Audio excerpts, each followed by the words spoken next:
And we're live. Welcome Yes, back, guys. sir. I know it's been a while. It has been a while, but Corstian is newly graduated from BYU. Yes, Everybody sir. in the YouTube channel watches this. Send a big, huge congrats to Corstian. Long road he traveled.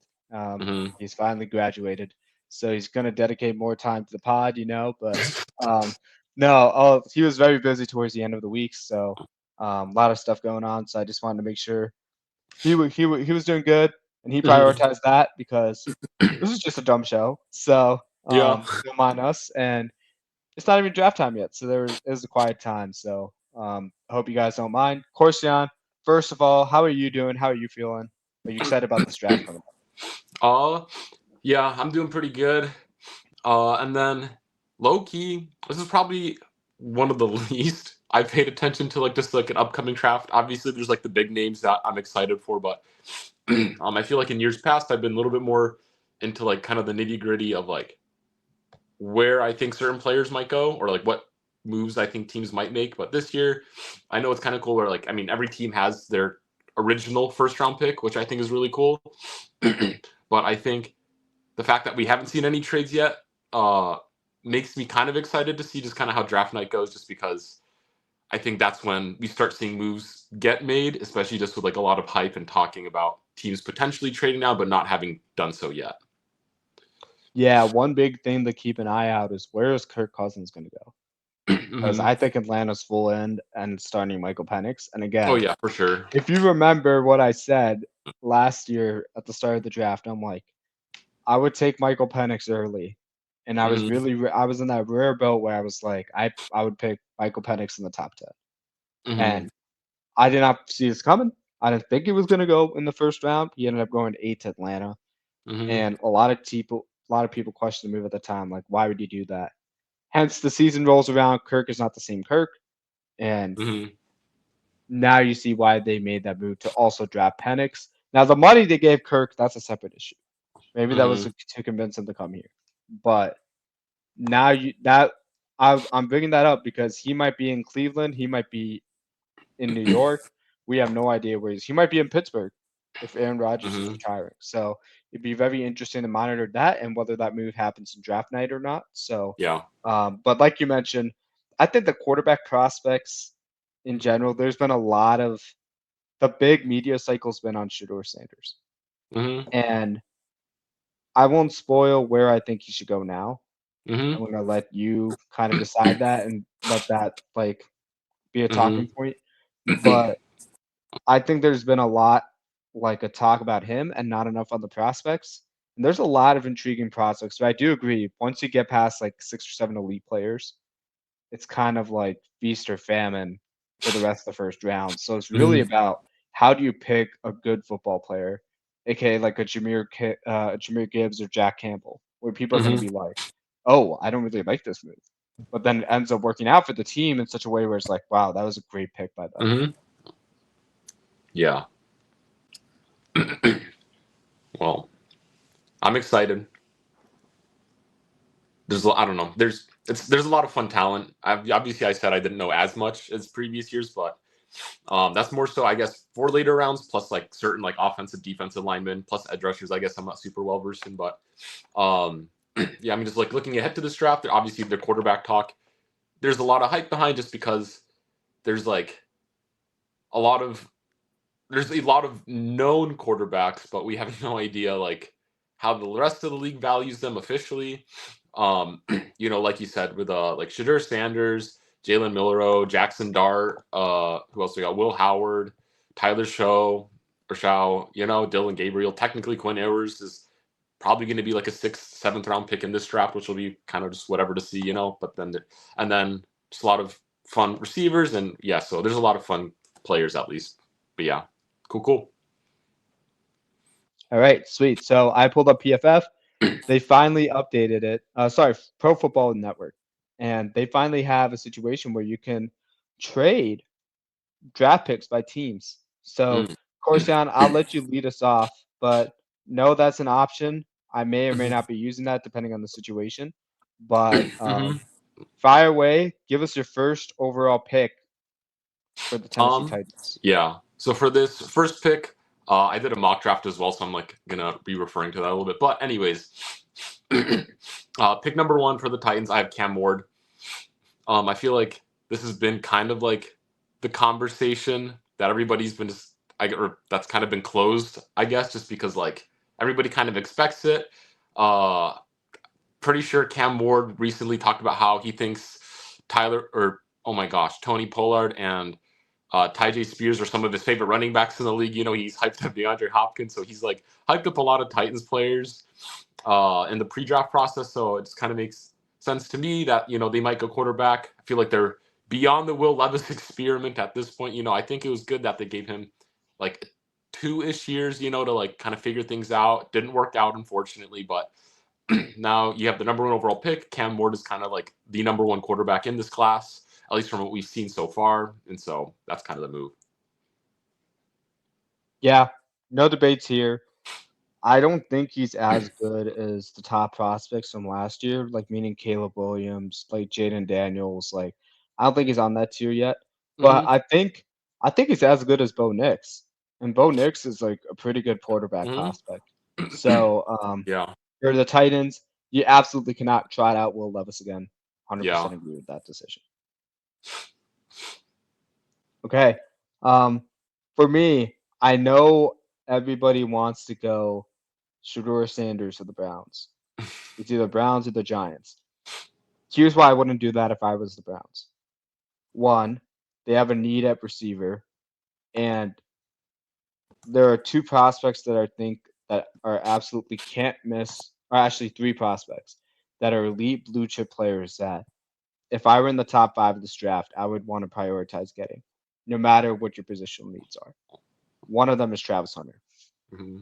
I would pick him, and for the Browns specifically, I would use him at like 80% receiver and like a cornerback that you would use sparingly in situations. So like if a guy is going off, like if Jamar Chase is going off and you just need somebody that can match him athletically, man to man, I would throw Travis Hunter on him.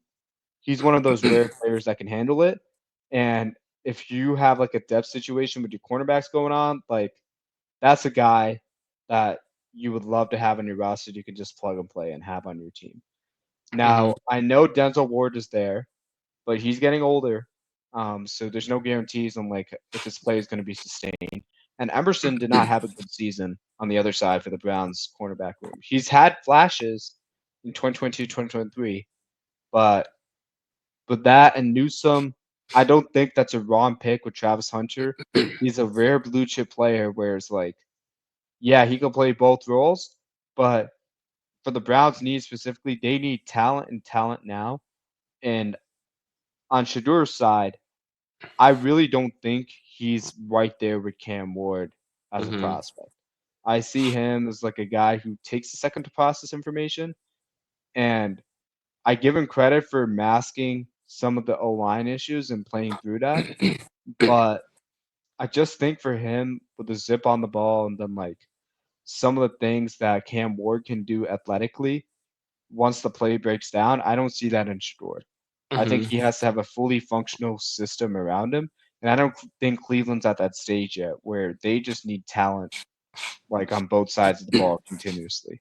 So that's why I picked Travis Hunter too. Uh-huh. Yeah. I like some of those points that you made there. I think though, if the Browns were to take Travis Hunter at the number 2 overall spot, I'd almost flip the percentages that you said, where I'd have him almost 80% on defense, 20% on offense.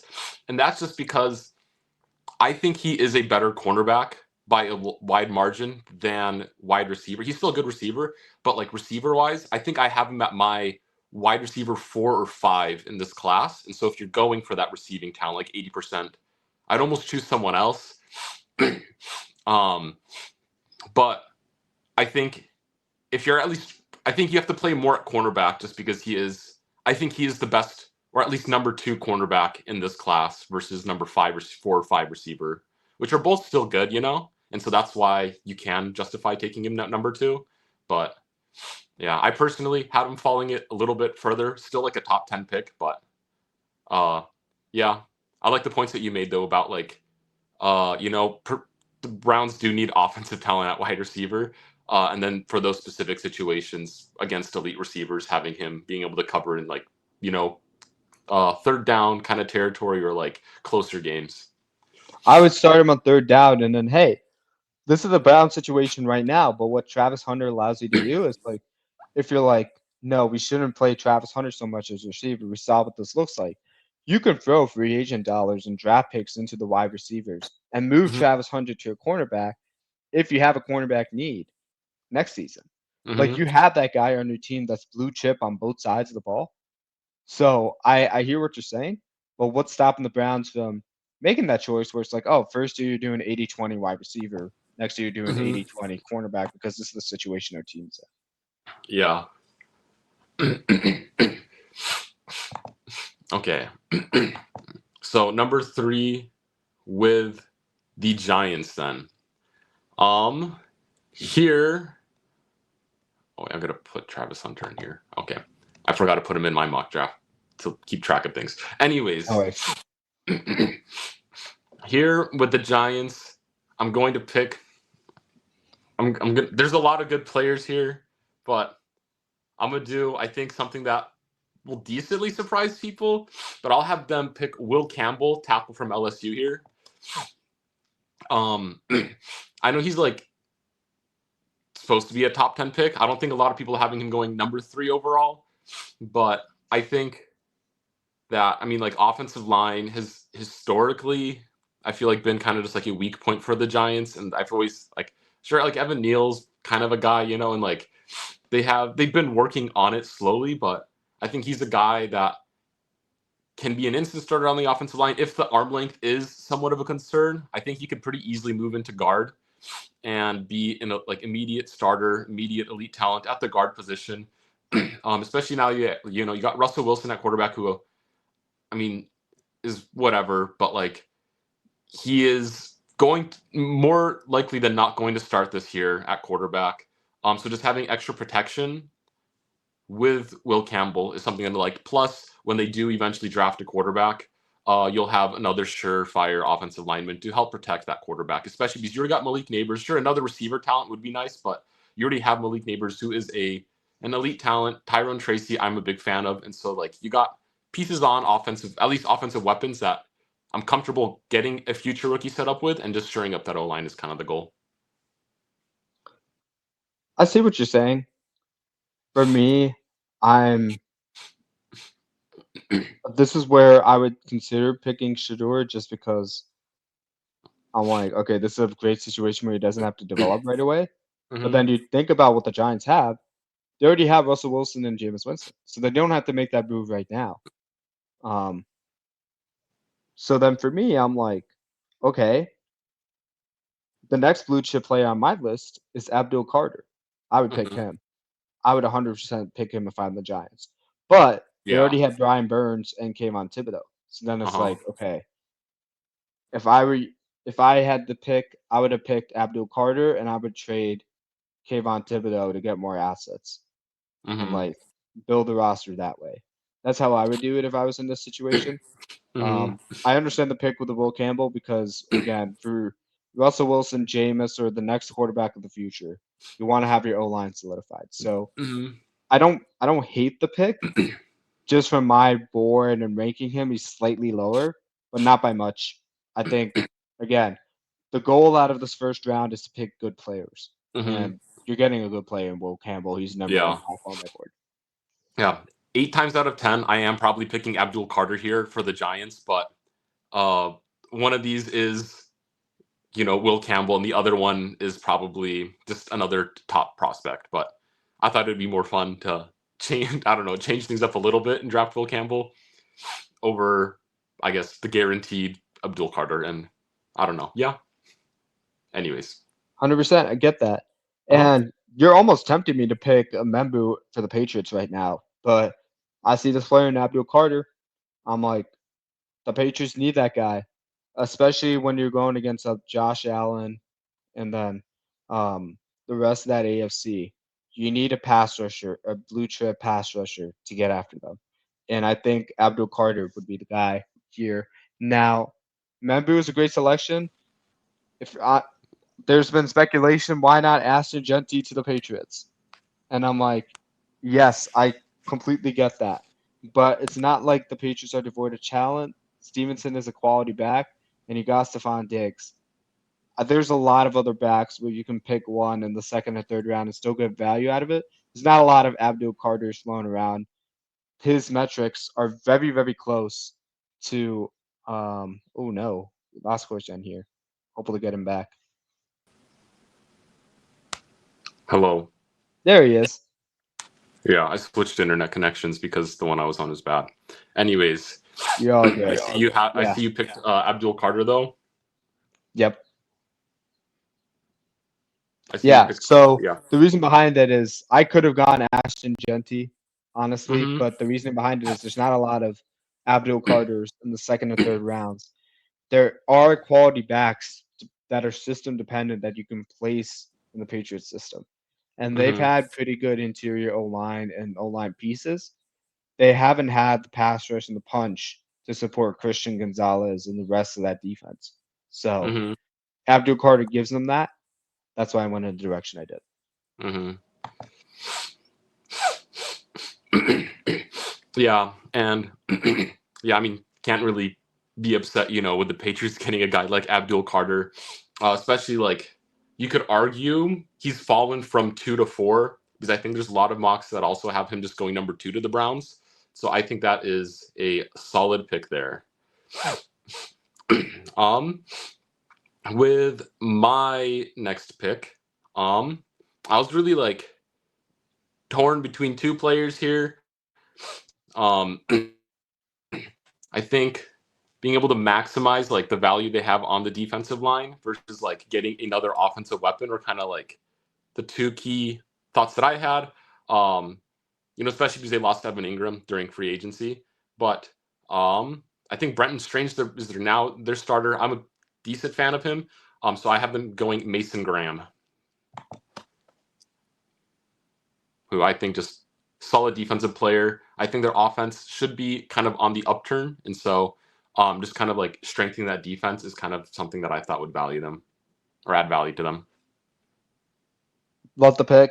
He's a great player. I loved watching the tape at him in Michigan, just being a talented pass rusher for them. Um, Mm-hmm. the Jags need that. That defense was awful, awful Mm-hmm. last season. So Yeah. yeah. And here you're just trying to get great talent. Um, Mm-hmm. personally, I would have gone Jonty, GT. You still don't know how you pronounce it, but Uh-huh. reason being is just because you have Travis Etienne, I don't think stops you from taking Genty. Mm-hmm. Like for me, if it's me, I'm looking at this and this is the next Marshawn Lynch. This is the next like great elite Mm-hmm. back. And for the Jaguars, I need to give Trevor Lawrence as much help as I can get. So I would Mm-hmm. have gone Ashton here, and I don't care if I already have ETN. This guy's Mm-hmm. better, and just give him 5 carries in the game and see what he can do with that. Yeah. So for that reason, I'm picking him to go with the Raiders. I feel like everyone's been mocking him to the Raiders. Like Mm-hmm. Pete Carroll likes backs to carry the bulk of his offense, and I think he can do that. He can definitely support Geno Smith and Brock Bowers and the offense that's going on right there. So Mm-hmm. I'm gonna pick Ashton to the Raiders. uh, yeah, I mean that's I don't know. I mean everybody has that mock too, I think. So it makes sense. It's the best player available. I guess yeah, the whole holding me back from having the Jaguars pick him is just like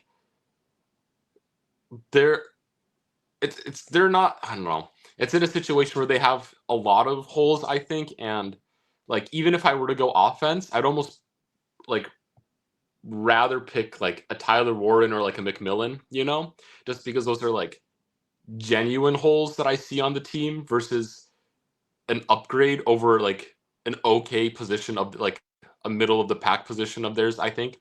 But then it's like I'm already a big fan of Brian Thomas and just him being kind of like the guy for now, and then just yeah, upgrading their defense. But yeah, Ashton Jeanty to the Raiders, I think that'll be a killer move. Especially you got Brock Bowers and Ashton Jeanty, kind of like the two superstar uh, offensive players in the past two drafts. I think just like the tandem of those two will be like pretty unstoppable. But Absolutely. yeah. um Next I've got the Jets. Um and then here I think I was like also polling between two positions. Um, Both in the trenches, both offensive and defensive line, I think are moves that they could make. Um, Here I'll have Armand Membo, tackle from Missouri, just shoring up that offensive line. Especially just because like they have a lot of offensive talent already. I'm excited to see how Justin Fields plays here. But like, you need the strength in the trenches as much as you can to maximize, the value that you have out of Brees Hall and Garrett Wilson. You need to get younger at tackle. The tackles they were starting when Aaron Rodgers played, way too old, and you're not going to get a lot of upside to build your line that way. Mm-hmm. So I 100% agree with this pick. I love it. Um, yeah, for the Panthers, I know you saw this up close with Giro Evero being defensive coordinator, but a lot of his scheme is based on the foundation of Vic Fangio and like how he structured his defense. Mm-hmm. You already have one strong corner in JC Horn to operate this, where you're kind of like taking the top off offenses and the curl flat defenders. He's really good at that. But the other side, I think you need to shore up that weakness so then you can really allow your pass rush to thrive with Derek Brown and the others. Mm-hmm. I'm gonna go Will Johnson here. Mm-hmm. You could go with the other corner. I'm forgetting his name here. Jody Barron. You could Mm-hmm. go with him, but I think Will Johnson has higher upside and talent. And if you trot out a lineup with him and JC Horn on opposite corners, like Mm-hmm. that is going to give the offense fits. I'm going to trust in the development of Bryce Young in the scheme in the first round. Will Johnson's a fantastic football player. Yeah, I think that's a good pick there too. Yeah, especially just because we've seen like the uptick with Bryce Young. Plus, I think there is decent, like second, third round talent that the Panthers could choose from, especially because they'll be picking top 10 in the second round as well. And so just like, getting kind of a best player available style pick here, in terms of like what you need on defense, and then just allowing them to kind of see how the draft falls for them into the second round, I think is a really smart move by them. um, with the Saints, um, they're a weird team because it's like they sucked a lot last year, but there's a lot of injuries last year, so it's like hard to like gauge what is everything that they need. But obviously there's the big news of Derek Carr potentially missing the season. And so I'm gonna have them pick Shedeur Sanders here.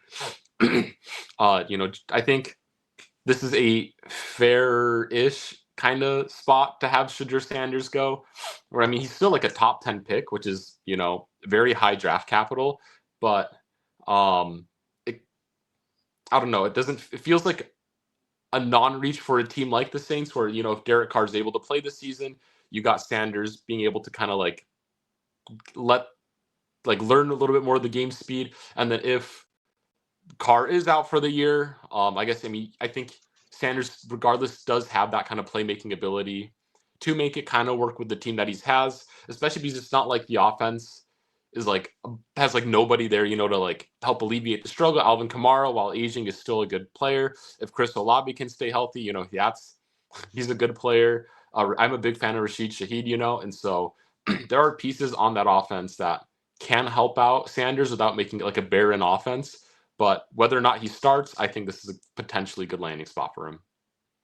I agree. I look at this and see, okay, you're trying to look at this and be like, how do we set up this team for success? Yeah, Trevor Penning's expiring, so you could have gone Kelvin Banks here.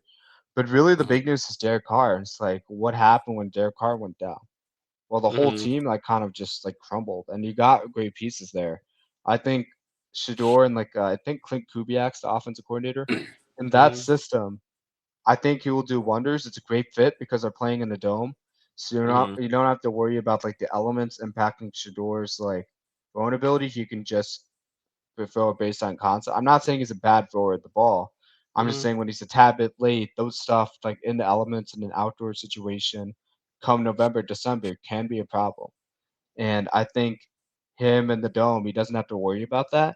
Mm-hmm. Um, he's got a great piece in Chris Olave and Alvin Kamara. Like it's great situation for him. Mm-hmm. I think it's a solid move. Good situation.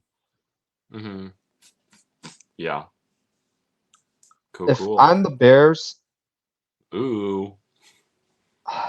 there's so many enticing options. I could go with your boy Matthew Golden because it doesn't look like they're going to re-sign Keenan Allen, Mm-hmm. and it gives you a speedster that can open the. Not because I want to load on receiver again. I know. Tried to do that last year, but looking at this, and I'm like, okay, like Matthew Golden can open up the field for Mm-hmm. DJ Moore and Robert who I think is going to take a big leap this year.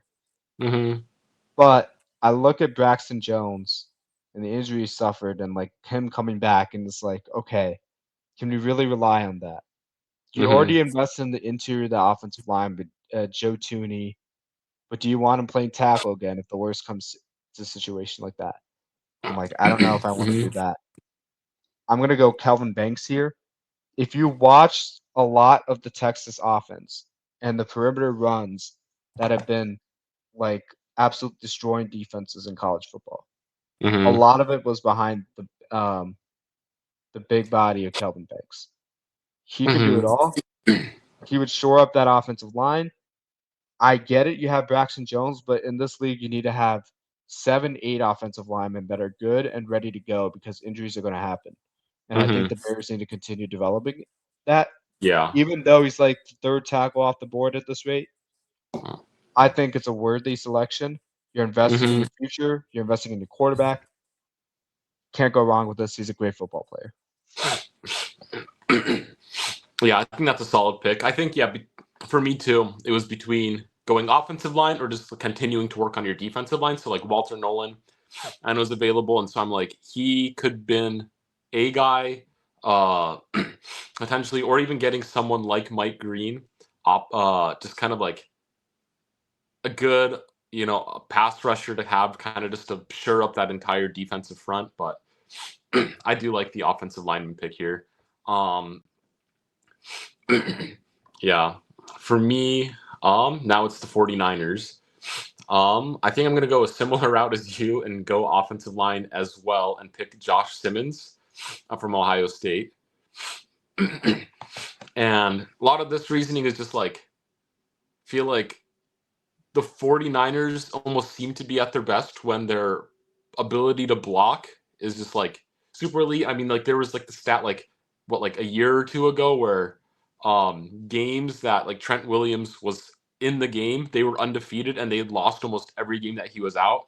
Obviously, he's an older offensive lineman now as well. And so it's like we don't know when his retirement will come. Plus, I feel like there are just general not super strong offensive linemen throughout the rest of their line as well. And so just like getting someone to play just opposite side, or as the replacement tackle for Williams once he retires, is something important that the 49ers should invest in. I know they lost a lot of receiving talent, or yeah, but like, or just, yeah, attack power or whatever on the offense with the loss of Debo. But, you still got Ayuk coming back healthy. George Kittle's going to be there. Juwan Jennings, really showed up last season. And then you got Ricky Pearsall going to be having a full off season playing as a first round pick going into next season. So that's why I have them going offensive line here. I like him. Josh Simmons, great coordinated blocker, has a lot of poise and body control. I could see him being a long-term tackle. What better situation for him than to learn from Trent Williams and the Mm-hmm. 49ers scheme? I think it's going to be great. Um, it's a solid fit. I think it's a little bit early, but again, third tackle Mm-hmm. on my board.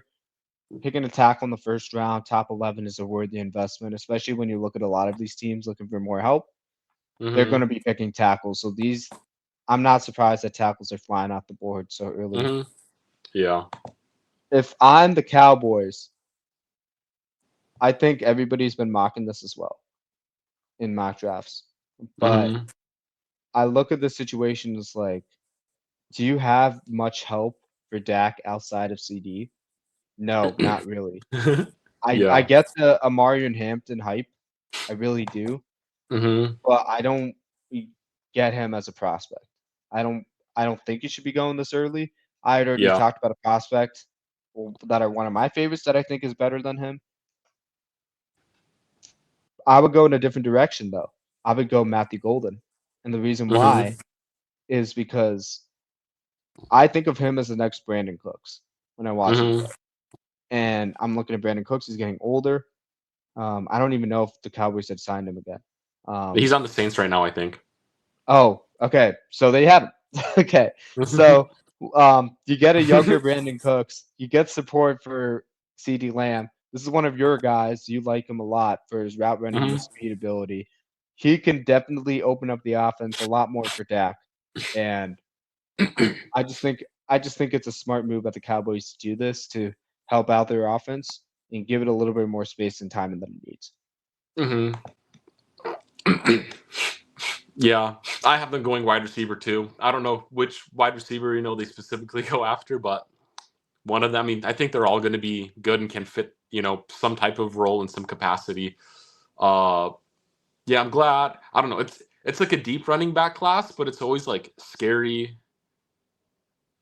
to like figure out what you want to do with the running backs, just because there's like I don't know running back like it should be the easy. It's like the easiest to transition, and so we've seen like fifth, sixth round guys be able to jump in and be like a superstar running back off rip. And then there's been times where we've seen the first rounders, obviously like with Bijan and and Gibbs, they were superstars, but then we've seen like other first round or higher capital guys just not pan out, and you're like, what exactly causes a guy to pan out or not pan out in the running back position? And so I'm glad you kind of like it's a safer pick, but I think it's a good safe pick. Yeah. um yeah, so next, what we got the Dolphins. That's me. Here, I think there's a lot of guys they could go for here as well, but I'll have them go Jahdae Barron, the cornerback from Texas. I mean, I think the big thing that I've put into my thoughts with this is just the fact that like Jalen Ramsey is technically on the trading block with the Dolphins. He is also an older cornerback, so like sure, even if he plays this year with them, you have like a nice 1-2 corner kind of duo or whatever to lock things up. But two, if they trade Ramsey away, you kind of need a guy, especially with the talent you have in general with this team. Like you want players that keep you competitive, and I think he's a guy that you need almost on defense to like at least try to stay in games if you're trying to make a playoff push with the Dolphins. Yeah, I agree. I see where they're coming from. I don't know how they're going to get the cap space to field the full roster with the draft picks too. Mm-hmm. It's one of those situations where if you're trying to trade Jalen Ramsey, you're doing this move Mm-hmm. because you're thinking Will Johnson or Barron's going to fall to you, and you're going to make this Mm-hmm. move from here. So I like him. Barron is a guy that has a lot of unique traits. I think he can contribute wonders for the Dolphins defense. So yeah, I'm trying to remember my notes on him. I don't have them at the time, so Mm-hmm. we'll skip it. Um, Colts. I see the prospects, the offensive prospects here, and the edges. Jalen Walker is not a bad selection for them, but I think they're doing okay from like the pass rush perspective. Mm-hmm. For me, I'm looking for how much do I support Daniel Jones or Anthony Richardson, whichever one wins out. I think Anthony Mm-hmm. Richardson still has high upside, but I Mm-hmm. don't think he has the requisite talent around him. Like his receivers were dropping a lot of balls last season, and Mm-hmm. I think he needs a really good security blanket. But I'm not going to pick Tyler Ward because I don't think he's the best tight end prospect in this draft. Mm-hmm. I think it's actually Colston Loveland.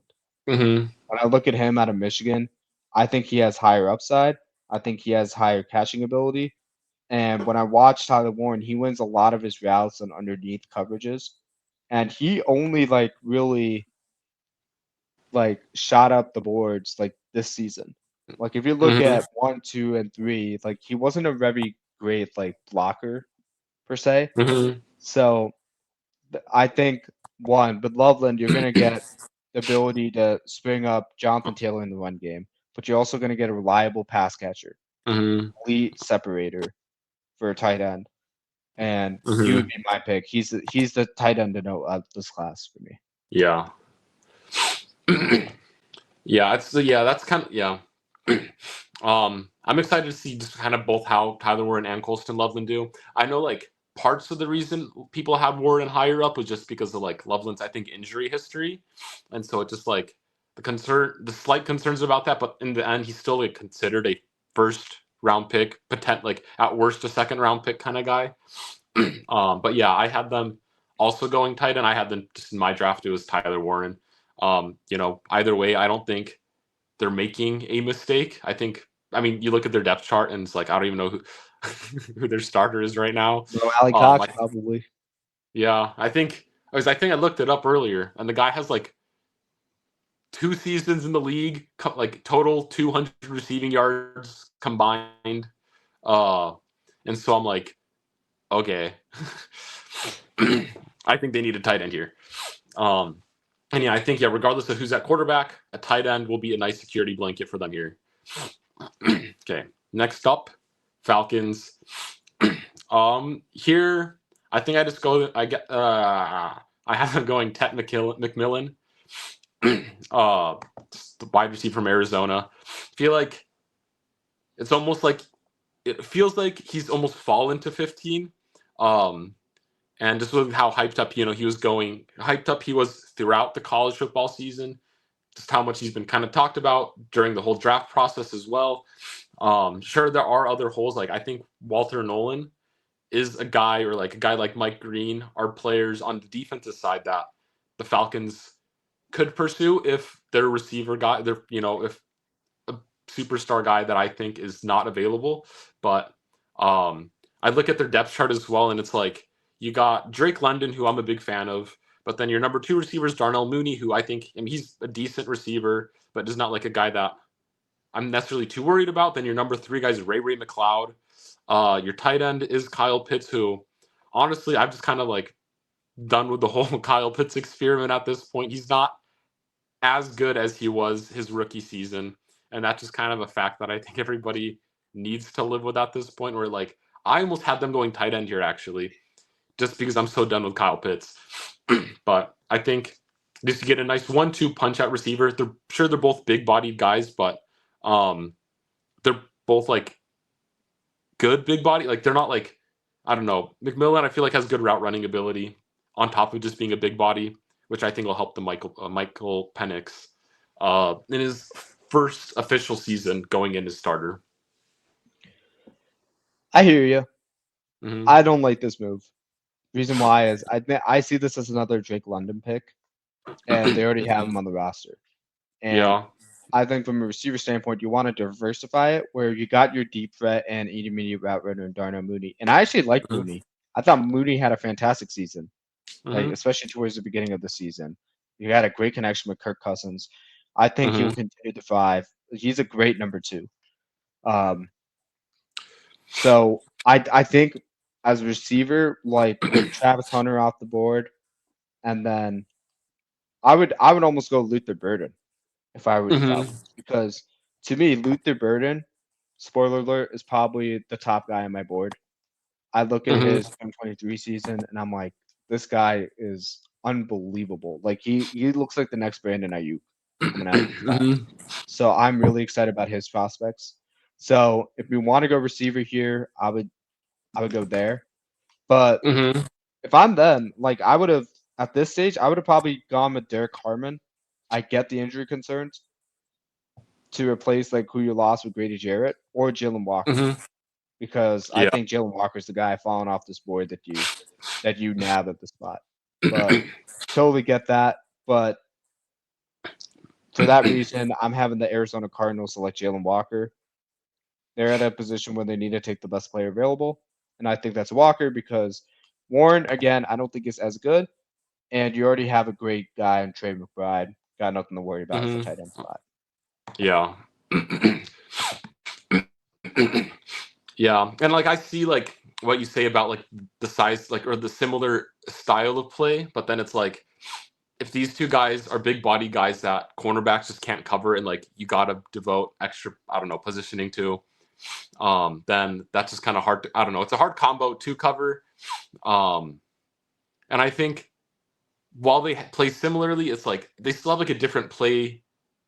I don't know. I envision like Drake London as a better like possession kind of player, and then like McMillan, I see him better down the stretch on like I don't know deeper like as a deep threat that is also like 6'5", and so size On the wise, field, I there's totally get it, but mm-hmm, from the draft rumblings, like on the field, as well as culture standpoint, there's like he has taken plays off and not mm-hmm, necessarily competed with 100% effort this past season. Now, whether it's because of the quarterback or like that situation, who knows? But mm-hmm, that's something that would also scare me from just mm-hmm, a lot having him in the locker room type of guy. Like, mm-hmm, are you yeah, fully committed to football or not? And that's the yeah, question both of us don't know until he's drafted mm-hmm, in an NFL team, like 24 games into his career. Like, mm-hmm, we won't know that question. But on the yeah, field, I totally see your perspective. Like, if you want to go that route where you just have two twin tower Mike Evans, be my guess. mm-hmm. Yeah. But yeah, I do like the Jalen Walker pick though for the Cardinals. I don't know, just like I mean, their pick kind of says about all you need to know about the team, where they're just like a middle of the pack team, just kind of a guy that can potentially move them that much further into the playoff push. I think is a smart move here. With the Bengals pick, I have them going Jahad Campbell, linebacker from Alabama. Big weakness of last season was their defense. And so just I don't know. I guess him. There's a couple other defensive line or defensive players that I'm also a fan of. I think honestly, Bengals could probably pick almost any defensive player that's projected in the first two rounds, and it'll elevate the quality of their team, even if it is a reach. But yeah, I have them going Jahad Gamble here. I like that pick. I don't. I would have probably gone Shamar Stewart or Mike Green just Yeah, because you still haven't Mike Green signed is my Trey other Henderson. pick. Like Trey Henderson, I don't think is signed yet, and they're running out of money with the deals they Mm-hmm. gave to T Higgins and Jamar Mm-hmm. Chase and whatnot. So this will kind of give you like younger insurance where you want to go cheaper Mm-hmm. at the positions of need. So that's the reason for my selections. If I'm Mm-hmm. the Seahawks, you've had a lot of change from your receiver standpoint. Like you got Cup, um, you got what's his name, Jackson Smith, the Jibba, and then you got Sam Darnold. Um, so now totally new roles. You don't have Metcalf anymore. Don't have Lockett. Mm-hmm. So it's like, okay, we could go receiver here. Maybe this might be a good spot to have McMillan actually, given the way that Mm-hmm. Cup and JSM may play. But since he's off the board, I'm looking for the Seahawks who cannot pass protect to save their life. Mm-hmm. And I'm going off the board. I'm ignoring the Tyler Warren because to me, I look at him as a similar player as like Noah Fant because Noah Fant could do a lot of the same things Warren can do. I Mm-hmm. know that edge is like a later need, but to me, I trust Mike McDonald's defense. I'm going Mm-hmm. Mecca Buka. Wait, no. Sorry, I talked about receiver. No, wouldn't go there. I would go Tyler Booker. He's the best Mm-hmm. offensive lineman I see on this board right now. Um, I think he's a safe bet. Can't go wrong with that. Um, you're bringing investment to at least shore up that weakness. Mm-hmm. Online Tyler Booker. I like Tyler Booker too. He's the best guard like on the list I'm looking at. So Uh-huh. I haven't watched the Yeah. guards much besides Will Campbell, who can play guard if he needs to. But Uh-huh. as a pure guard coming in this class, Tyler Booker at 18, not a bad pick. Uh-huh. Okay. Yeah, for the Seahawks, I was like offensive lineman obviously makes sense.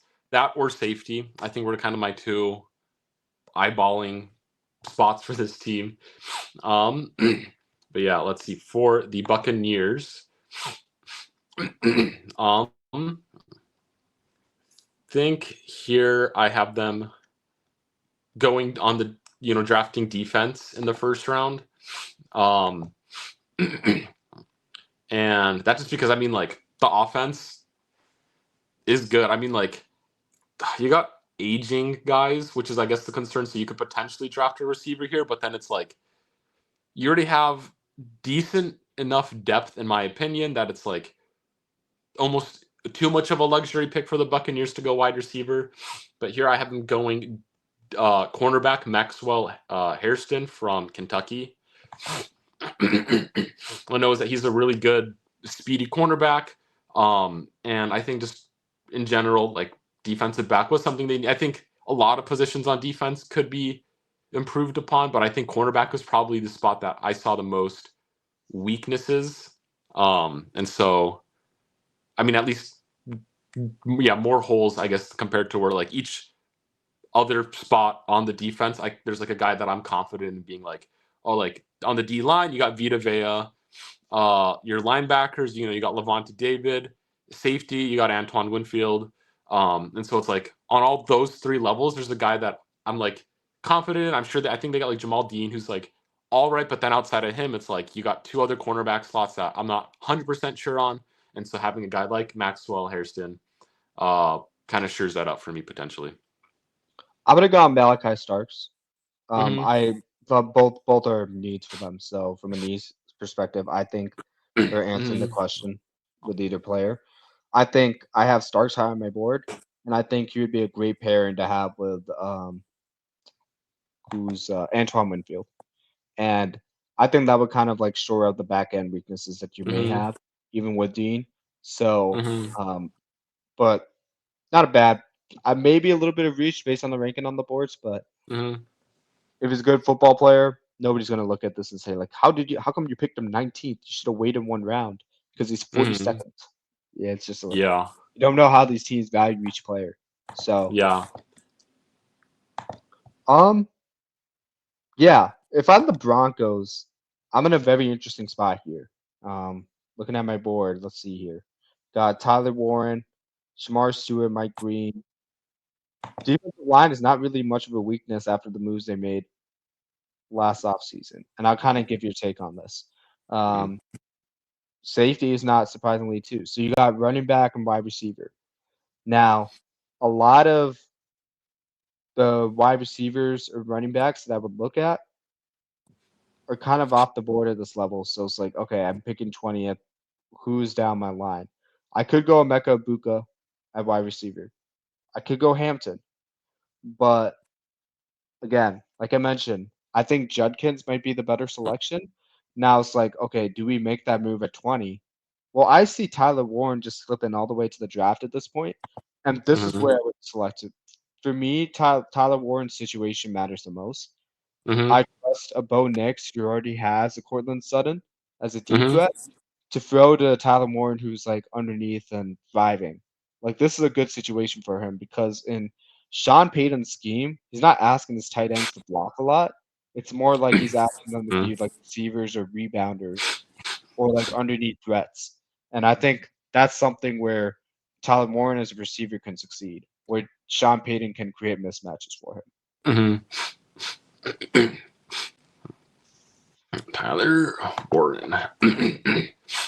Yeah, I think Tyler Warren is like a pretty decent pick here.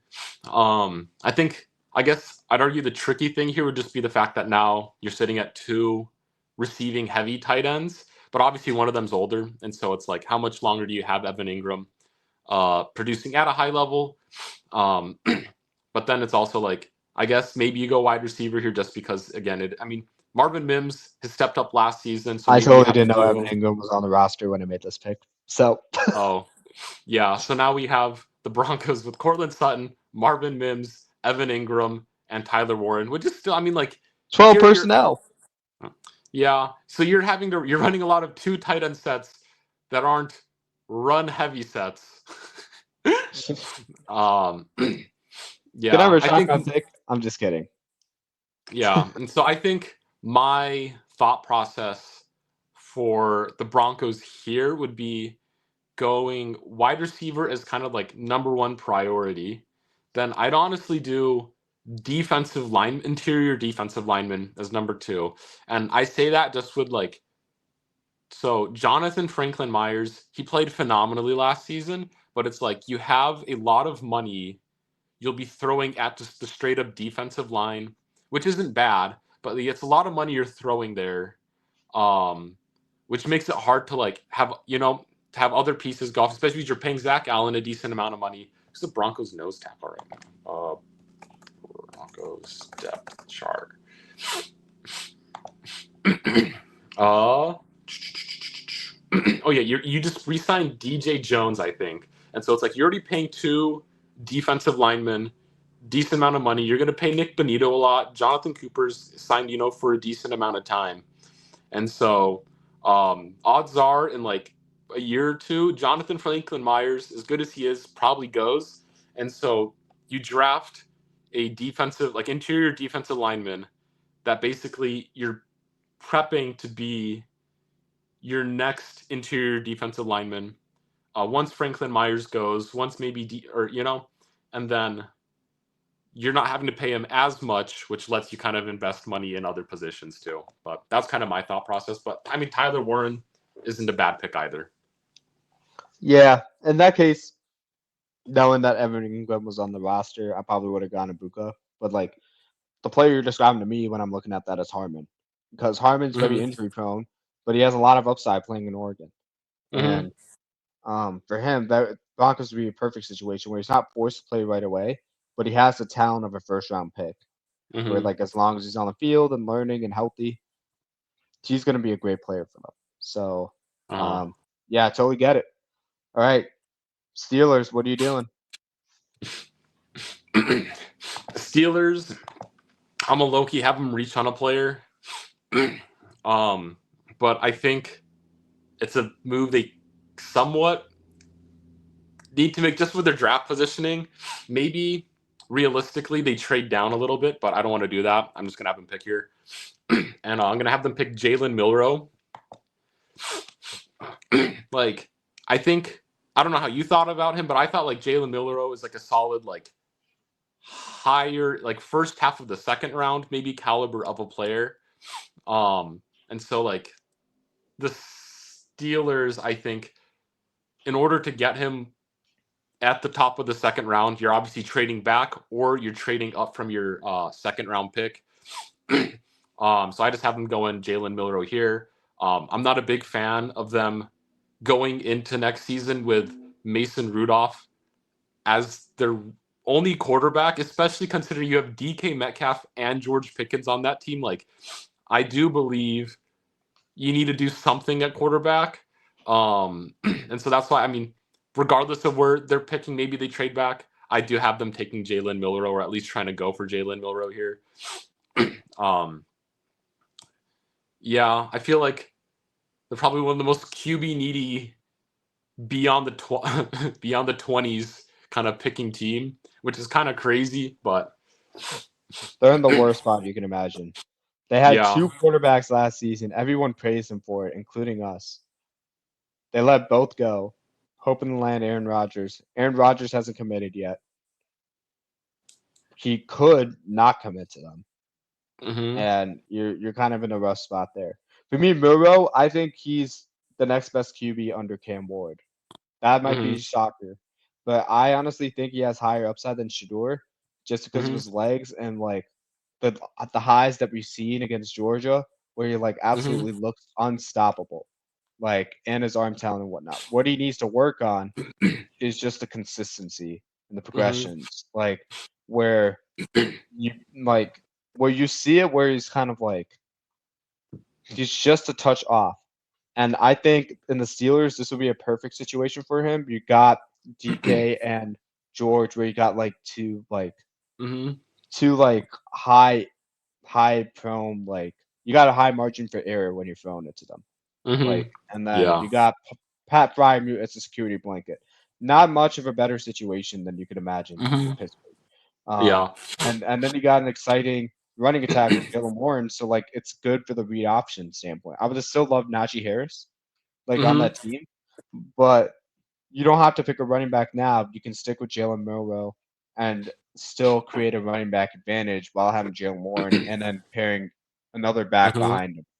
Um, I love this pick. I love this landing spot. The Steelers need it. It's an absolute need, but I think in Coach Tomlin's culture, Jalen Milrow can thrive. I think landing spot for him will be critical, and this is a Mhm. great spot for him.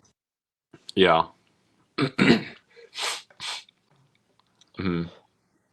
For me, I'm gonna go. Let's see. I'm gonna go Derek Harmon here. Top defensive tackle. I should say one or two on my board. I can't remember, but again, talked about it a little bit. I think the Chargers need that in order to really like develop the scheme that they have in mind on the defensive end. They'll need this to support their like pass rush, losing Joey Bosa on top of that. So you're really leaning on Rudy Pelotu and Khalil Mack.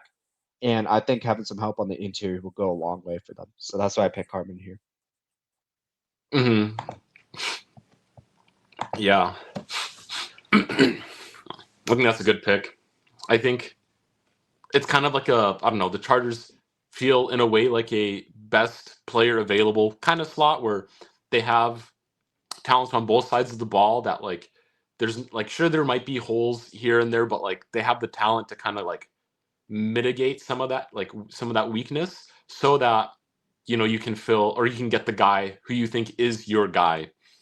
So I like that pick there. I um could have gone receiver here, but like I think yeah. I think you could get Lad McConkey's just like they did last year in the second and third rounds.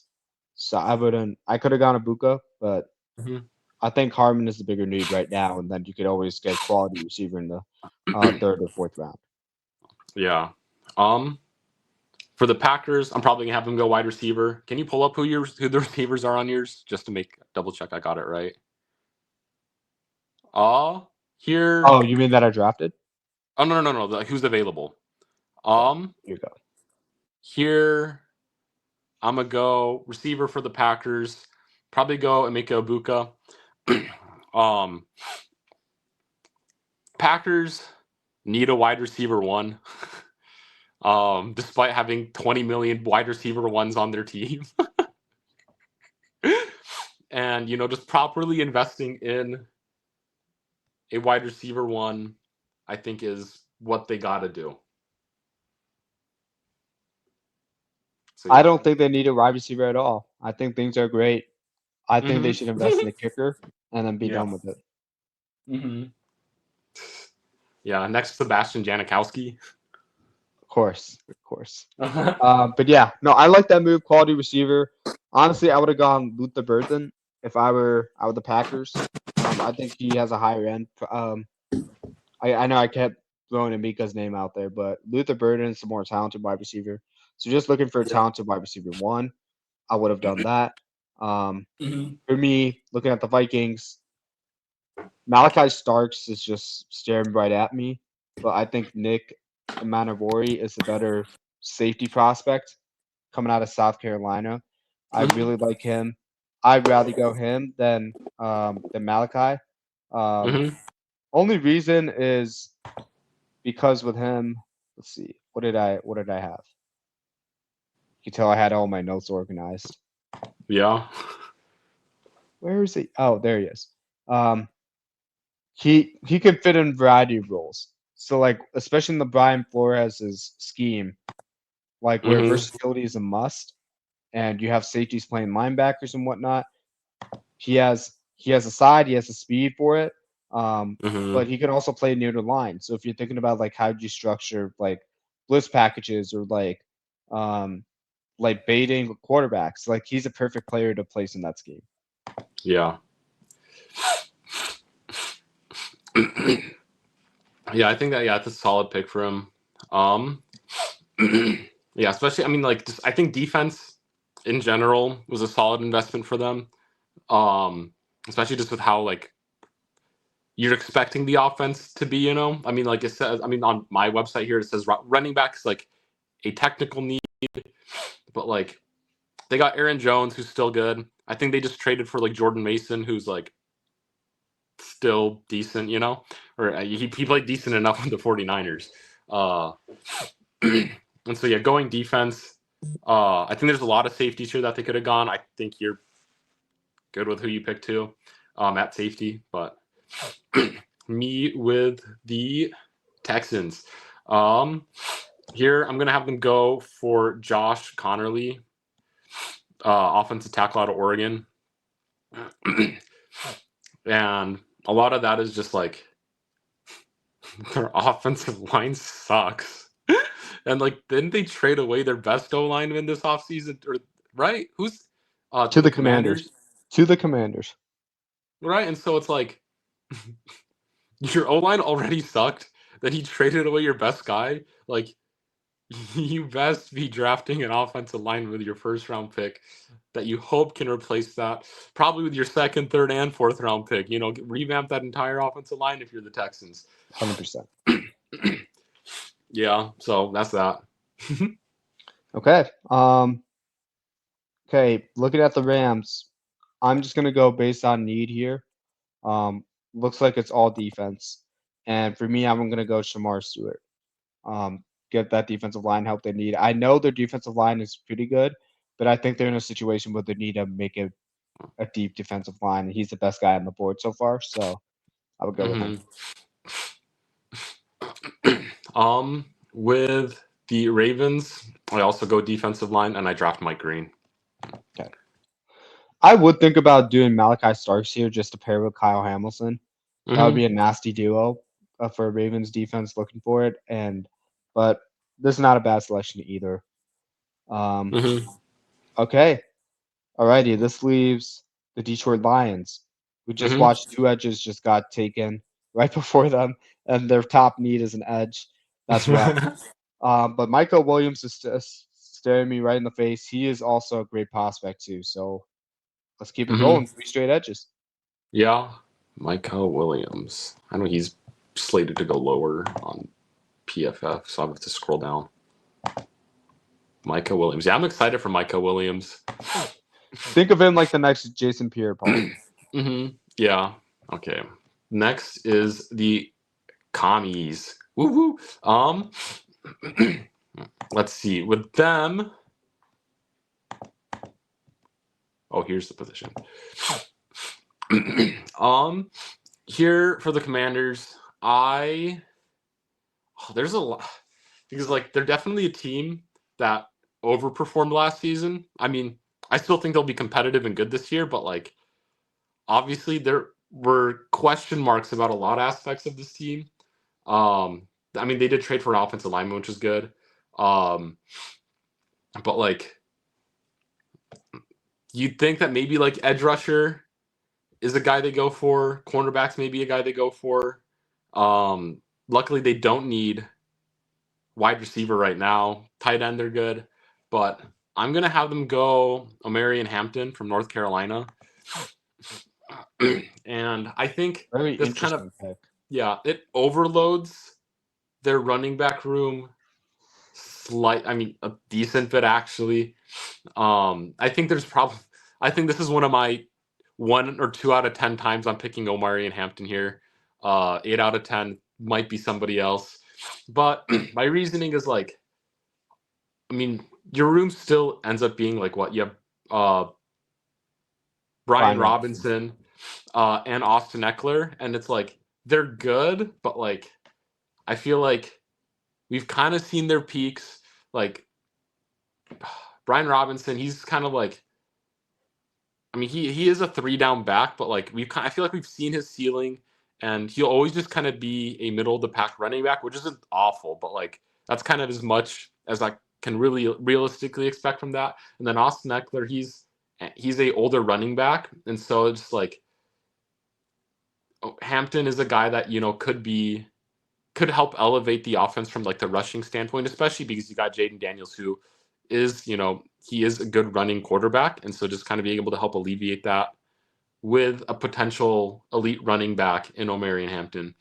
There's a guy there. I mean, like, they could go beef up their secondary with a guy like Malachi Starks, get edge rushing talent like Donovan, Azuriaku, Walter Nolan's a defensive line. There's like a handful of guys, maybe even beef up the offensive line with like Gray Zabel from North Dakota State. But I thought Hampton was kind of just like another threat weapon to help just kind of like build up the momentum they had with their offense from last season into this next upcoming season by potentially upgrading the running back, especially because you're picking at 29. And so it's not like, it's not like one of those like top 10 game changing. I don't know, but like it's still a good player.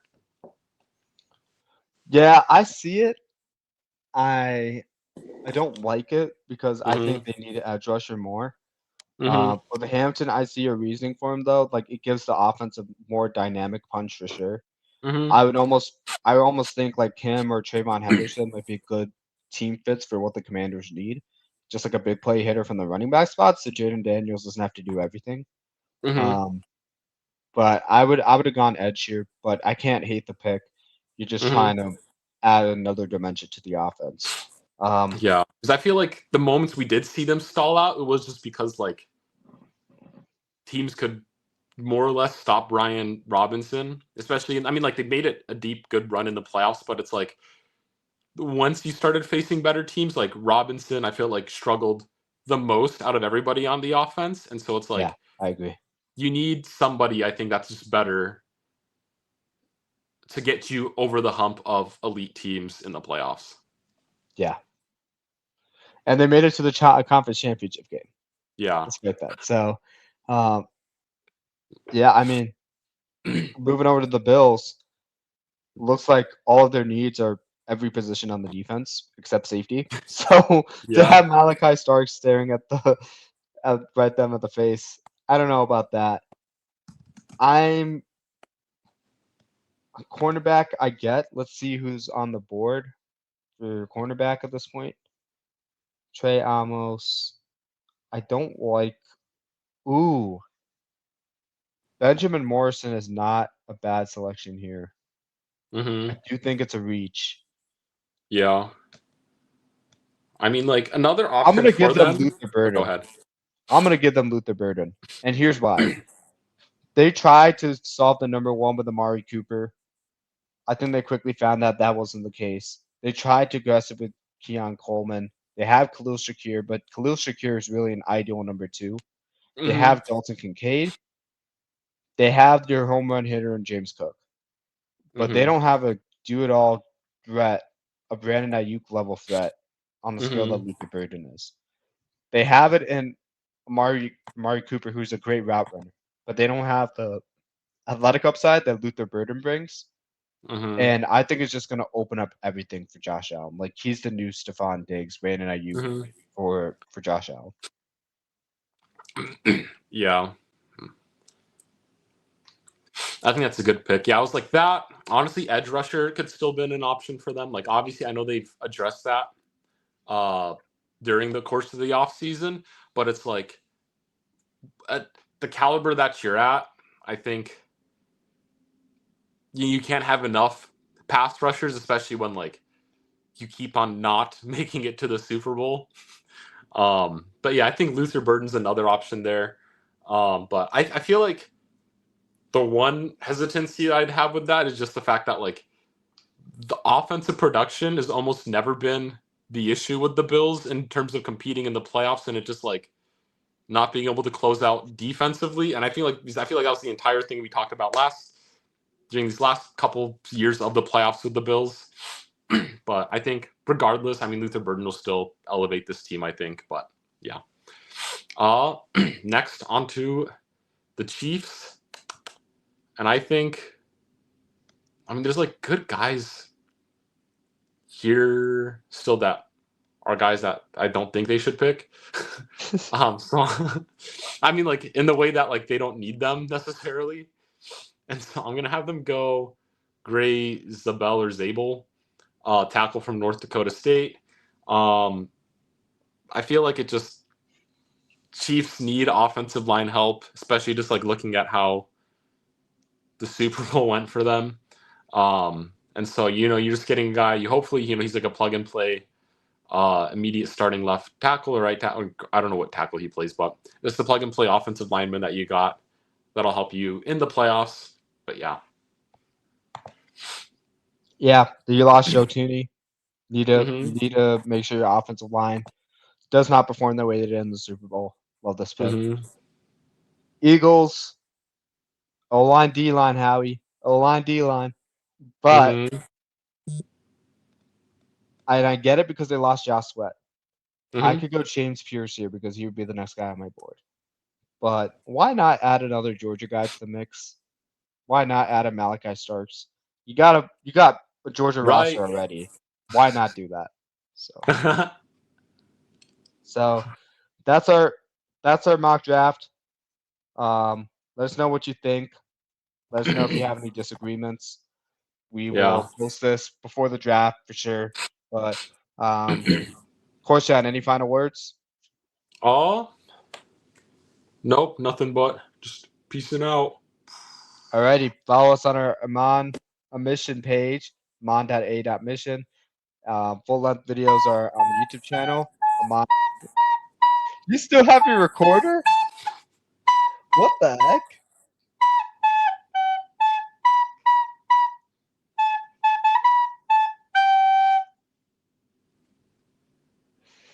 Oh my goodness, I can't even, man. That caught me off guard, 100% off guard, man. Okay, this is getting late. You guys have listened to us for 70 minutes. You guys have a great week. Enjoy draft week. Hope your team selects the right prospect, and otherwise they'll be judged the day after, as usual. Okay. Yep. But anyways, peace out. Take it easy, guys. Peace.